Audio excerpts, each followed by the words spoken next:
Hi all, welcome to Selva's look book. இன்றைக்கி வந்து பார்த்தீங்கன்னா சண்டேவோட டிஏஎம்எல் விலாக் தான் நான் உங்கள் கூட ஷேர் பண்ணிக்கிறேன்.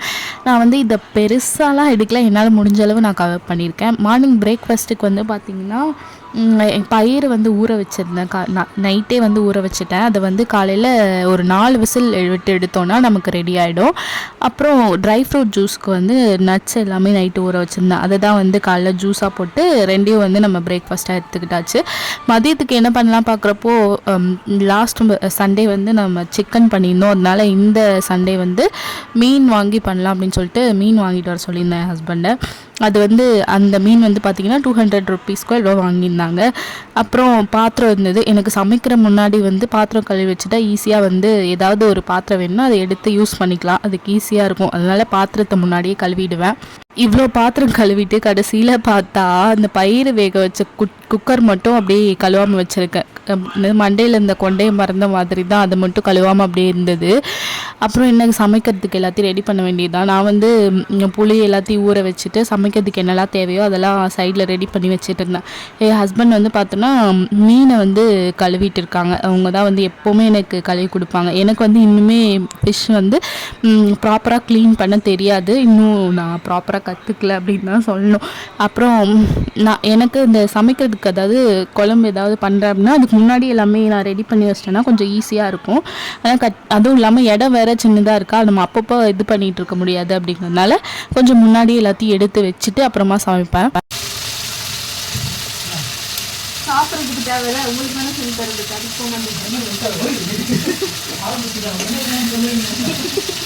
சொல்லுங்க. உங்களுக்கு ஒன்று தேவைன்னா மட்டும் போவீங்க. போகும்போது எப்படி சொல்றது? இந்த டைம் மீன் குழம்பு வைக்கிறதுக்கு என்கிட்ட சின்ன வெங்காயம் இருந்தது. சின்ன வெங்காயம் போட்டு வச்சோன்னா மீன் குழம்பு ரொம்பவே டேஸ்ட்டாக இருக்கும். எப்போல்லாம் நான் மீன் குழம்பு பண்ணுறேனோ இப்போ என் ஹஸ்பண்டும் வந்து கொஞ்சம் எக்ஸ்ட்ரா பண்ணு அப்படின்னு சொல்லி கேட்பாங்க.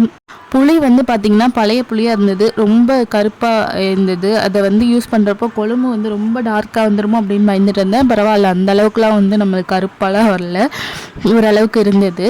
அப்புறம் ட்ரெஸ் எல்லாம் அயர்ன் பண்ணணும். நேற்றே எல்லாத்தையும், அதாவது சாட்டர்டேவே எல்லாம் துவைச்சி போட்டாது. என் ஹஸ்பண்டாக வந்து எப்போவுமே அயர்ன் பண்ணி வச்சுடுவாங்க ப்ராப்பராக. ஒருவேளை அவங்களுக்கு அயர்ன் பண்ணும்போது டயர்டாகிடுச்சு அப்படின்னா அப்போ அது என்கிட்ட கொடுத்துருவாங்க, நானும் அயர்ன் பண்ணிவிடுவேன். மீன் குழம்பு யாருக்கெல்லாம் ஃபேவரட் அப்படிங்கிறத கமெண்ட்டில் சொல்லிவிடுங்க. அப்புறம் வீட்லேயும் கொஞ்சம் சின்ன சின்ன வேலைகள்லாம் இருந்தது, அதையும் பார்க்க வேண்டியது இருந்தது. ஃபேன் வந்து கிச்சனில் ஒரு ஃபேன் இருந்தது, அது வந்து மாட்டணும் அப்படின்னு சொல்லிட்டு அதை வந்து க்ளீன் பண்ணிகிட்டு இருந்தோம். ஒரு ஃபேன் அங்கே மாட்டணும் அப்படின்ட்டு. அந்த ஃபேன் ரொம்ப அழுக்காததுனால என்னை துடைக்க சொன்னாங்க. நானும் துணி எங்கேயோ தேடிட்டு வந்து துடைச்சிட்டு இருந்தேன். அப்புறம் பார்த்தா நீ பண்ண சரியில்லைன்னு சொல்லி அவங்களே வாங்கி க்ளீன் பண்ணிகிட்டு இருந்தாங்க. அப்புறம் இந்த கிச்சனில் தான் வந்து நம்ம ஃபேன் மாட்டணும். இது ஆல்ரெடி இருந்த ஃபேன் வந்து ஹவுஸ் ஓனர் வந்து அவங்களுக்கு வேணும் அப்படின்னு சொல்லி எடுத்துகிட்டு போயிட்டாங்க. அப்புறம் நம்ம வீட்டில் இருந்த ஃபேன் எடுத்துகிட்டு வந்து நம்ம ஹாலில் மாட்டிட்டு ஹாலில் இருந்த ஃபேனை வந்து இங்கே மாட்டிகிட்ருக்கோம். அதுதான் வந்து என் ஹஸ்பண்ட் வந்து இந்த மாதிரி மெக்கானிக், அதாவது இபி வேலை, மெக்கானிக் வேலைலாம் அவங்க நல்லா பார்ப்பாங்க. ஸோ அவங்க தான் வந்து இதெல்லாம் ரெடி பண்ணிகிட்டு இருந்தாங்க. அண்ட் இந்த ஃபேன் வந்து பார்த்திங்கன்னா கீழேருந்து மேலே கை நீட்டினா என் ஹஸ்பண்டுக்கு வந்து தொடுற மாதிரி இருக்கும். அதை வேறு ஹைட் வேறு செக் பண்ணி கொஞ்சம் மாட்டிகிட்டு இருந்தோம். எனக்கு வந்து அந்தளவுக்கு எட்டாது, கொஞ்சம் அந்த ஹைட் வந்து எட்டாத அளவுக்கு தான் இருக்கும் ஃபேனு. ஆனால் என் ஹஸ்பண்டு கீழேருந்து நீட்டினா, கை நீட்டினாலே அப்படியே தொடுற மாதிரி இருக்கும். அப்புறம் வீடை வந்து பெருக்கி விட்டுட்டு இருந்தாங்க. ஏன்டா இவங்க இந்த வேலைலாம் பண்ணுறாங்க அப்படின்னு நினைக்க வேண்டாம், எந்த வேலையாக இருந்தாலும் என் கூட ஷேர் பண்ணிப்பாங்க. 2 பேரும் சேர்ந்து தான் பண்ணுவோம். 2 பேருக்குமே வீக் ஆஃப் அப்படிங்கிறதுனால. அண்ட் வந்து ஈவினிங் பசிச்சது, பஜ்ஜி ஏதாவது வாங்கிட்டு வர சொன்னேன். எவ்வளோ தான் நான் கண்ட்ரோல் பண்ணணும்னு நினச்சாலும் சம்டைம்ஸ் அந்த கிரேவிங்ஸ் வந்துடுது, அதனால் சாப்பிட வேண்டியதாக இருக்குது. அப்புறம் நைட்டுக்கு இட்லி தான். மாவு வாங்கிட்டு வந்து இட்லி ஊற்றினோம். இங்கே வந்து மாவு கொஞ்சம் காஸ்ட்லியாக இருக்குது இப்போது இருக்கிற ஏரியாவில். ஸோ அது ஒரு கன்சர்னாக இருக்குது எனக்கு.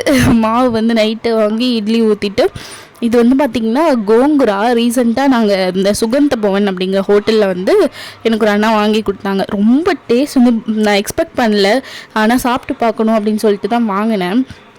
ஆனால் இவ்வளோ டேஸ்ட்டாக இருக்கும் அப்படின்ற எக்ஸ்பெக்ட் பண்ணவே இல்லை. என் ஹஸ்பண்டுக்கும் சரி எனக்கும் சரி ரொம்ப ரொம்ப பிடிச்சிருந்தது. அதுவும் சுட சுட சாப்பாட்டில் போட்டு சாப்பிடும்போது வேறு லெவலில் இருந்தது. என்னை விட்டால் சும்மாவே கூட சாப்பிடுவேன், அந்த மாதிரி இருந்தது. அப்புறம் மீன் குழம்பு தான் வந்து நைட்டுக்கு இருந்தது, அதையே இட்லிக்கு வந்து சூடு பண்ணிக்கிட்டேன். இந்த மாதிரி பழைய குழம்பு இட்லிக்கெலாம் ஊற்றி சாப்பிட்டா ரொம்ப நல்லாயிருக்கும். அப்புறம் என்ன கடைசியாக இந்த ட்ரே பாருங்கள், இது வந்து வேஸ்டெல்லாம் ஊற்றி விட்டோன்னா அழகாக வந்து ஃபில்டர் ஆகிடும். ஸோ அதுக்காக இந்த வந்து அமேசான்லேருந்து வாங்கினேன். லிங்க் வேணும் அப்படின்னா எனக்கு டிஎம் பண்ணுங்கள், இன்ஸ்டாவில் வந்து நான் உங்களுக்கு ஷேர் பண்ணுறேன். பாத்திரம்லாம் நிறைய கிடந்தது. அகைன் வந்து நம்ம நைட்டு பாத்திரம்லாம் கழுவி வைக்கணும். பாத்திரம்லாம் கழுவி வச்சுட்டு அப்படியே பார்த்தோன்னா அவ்வளோ க்ளீனாக நீட்டாக பார்க்குறதுக்கு அவ்வளோ பீஸ்ஃபுல்லாக இருக்கும். நிம்மதியாக போய் தூங்கலாம். இந்த மாதிரி உங்களோட சண்டே எப்படி போச்சு அப்படிங்கிறத வந்து எனக்கு கமெண்ட்டில் ஷேர் பண்ணிக்கோங்க.